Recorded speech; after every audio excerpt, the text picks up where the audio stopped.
உங்களுக்கு புது ட்ரெஸ் எடுத்து வச்சிருக்கோம், அதை போட்டுட்டு வாங்க. புது ட்ரெஸ்? எதுக்கு அதெல்லாம்? கார்த்தி, அண்ணி சொல்றாள்ல, அவ சொல்றபடி செய். சரி, தீபா எங்க? தீபா உங்களுக்காக தான் மாடியில வெயிட் பண்ணிட்டு இருக்கா. அப்படியா? ஆமா, மேல உங்களுக்காக தான் காத்துட்டு இருக்கா. கார்த்தி, மேல போங்க, உங்களுக்கே விஷயம் புரியும்.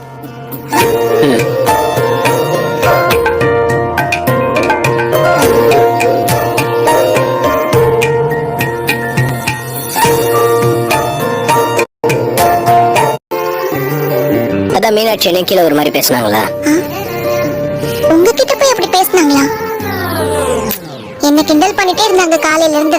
கிண்டல் பண்ணாங்களா? ஆமா, உங்க அண்ணியும் எங்க அண்ணியும் சேர்ந்துக்கிட்டு என்ன ஒரு வழி பண்ணிட்டாங்க. அவங்க கிண்டல் கேலில இருந்து தப்பிக்கிறதுக்குள்ள போதும் போதும் ஆயிடுச்சு. அத்தையோட விருப்பத்துக்காக தான் நான் ஒத்துக்கிட்டேன். மத்தபடி இந்த மாதிரி நேரத்துல இதெல்லாம் வேண்டாம் தான் நான் சொன்னேன். சரி, நீங்க வேலை செஞ்சு டயர்டா வந்திருப்பீங்க, போய் குளிச்சுட்டு வாங்க. ஏங்க, சொல்லுங்க. உங்ககிட்ட ஒரு விஷயம் கேட்கணும். கேளுங்க. நீங்க புதுசா போயிருக்கிற ஃபேக்டரியோட ஓனர் லேடியா?